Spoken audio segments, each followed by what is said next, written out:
welcome to my second ISDR conference and presentation. So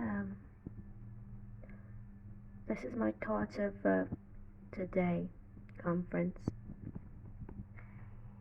Converting narratives, the importance of intersectionality and diverse identities in contemporary Irish theatre. So yes, have it unclear. Okay, so this is panel 2C, and we're looking at challenging colonial legacies. I think we will go with the running order of David first, if that's okay. And then Shona. Yeah. Yusuf, would you like? So we'll go with Yusuf third, and then Tuba, if you'd like to come in. Would that be okay? Yeah, wonderful. Great. Yeah. Is it okay? I'm so loud. Yeah, that's okay, perfect. great. Can you hear Tara? Yeah. Great. So Tara is looking at converging narratives, the importance of intersectionality and diverse identities in contemporary Irish theatre. She's a graduate student within the Faculty of Art at Tarbiyat, is that correct pronunciation? Madaris University. Tara holds a Master's of Dramatic Literature and is a department member of the University of Tehran, Faculty of Social Sciences. You have the floor, Tara.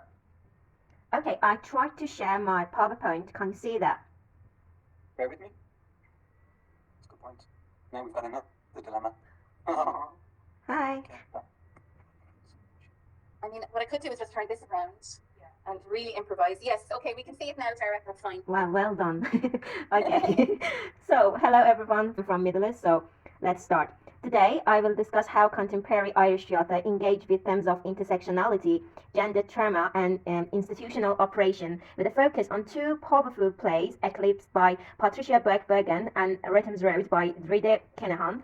These plays foreground diverse identity and bodily representation using performance as a tool to question systems of power. They both respond to the historical and cultural legacies of Ireland's post-colonial reality and religious institutions.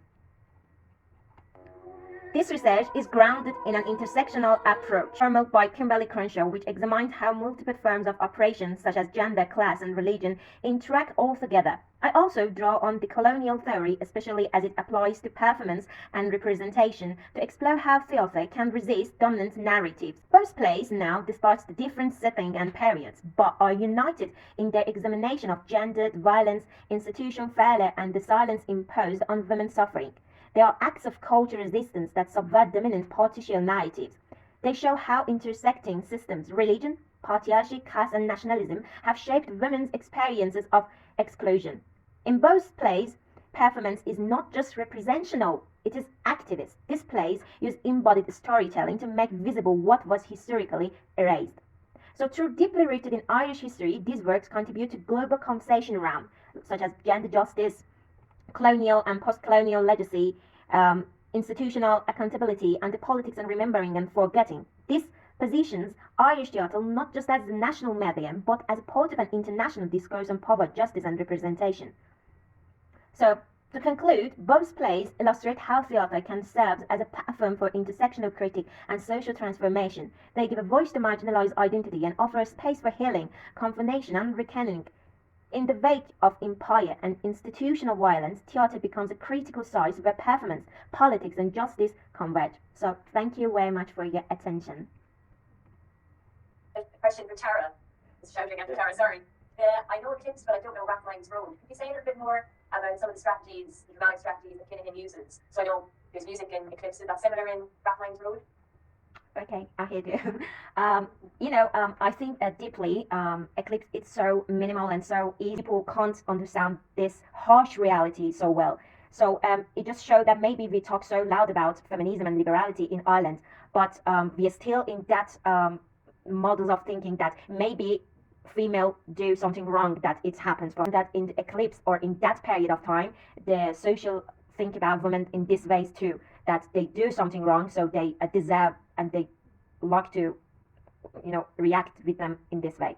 For that, I love the concept of revealing echoes. Okay. So far, I've taken part in around 10 international conferences, and this was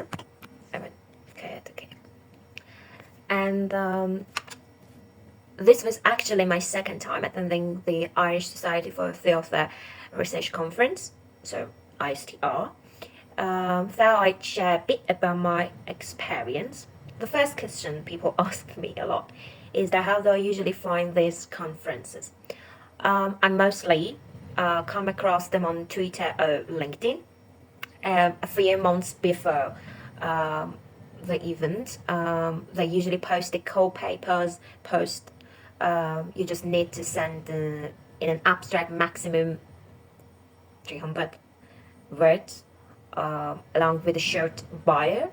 Then within about months, they will let you know whether your proposal's been accepted or not, as an email.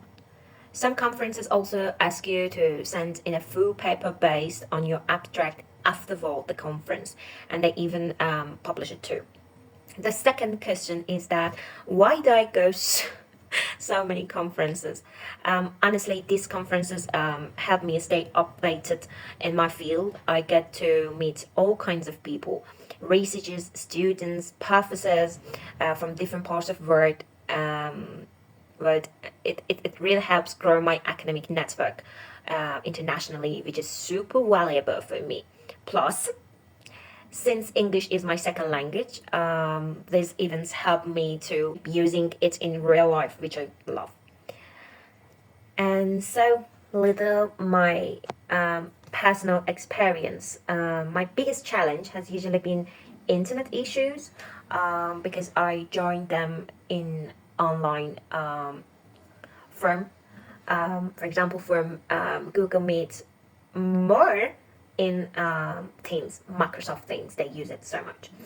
So especially for online or Hebrew mates, but despite that, the organizer have always been super supportive and helped me right up to the last minute. It's a mix of nervous and excitement every time, and honestly, I feel I like keep doing this for the rest of my life. So if you're curious about anything else or want to know more, feel free to ask. So yeah, bye.